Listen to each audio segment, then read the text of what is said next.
ఇది blue star AC. Okay, అయితే మనకు ఇక్కడ వైరింగ్ కాలిందని కంప్లైంట్ వచ్చింది. ఇక్కడ చూడండి.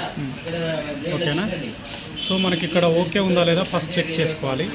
డైరెక్ట్ ఆర్వైబి డైరెక్ట్ ఆర్వైబి నుంచి న్యూట్రల్కి ఇస్తే రావట్లేదు. ఆర్వైబి 3 లూప్ చేసాము.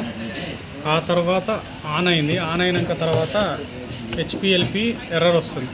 హెచ్పిఎల్పి ఎర్రర్ కూడా మనం ఒక లూపింగ్ ఇచ్చాము. ఇక్కడ నుంచే లూపింగ్ ఇచ్చాం. ఆ తర్వాత ఇక్కడ సెన్సార్ ఎర్రర్ వస్తుంది. దీనికి 10K రెసిస్టెన్స్ వేసి డైరెక్ట్ చేసాము. ఆ తర్వాత కామన్గా ఆన్ చేసి చూస్తే అవుట్పుట్ కూడా వచ్చేసింది, ఆన్ అయిపోయింది. డిస్ప్లే వైర్లు డ్యామేజ్ ఉండే, వీటికి ర్యాట్ బ్యాట్ ఉండే, వీటికి స్లీవ్ వేసి కరెక్ట్ చేసాము.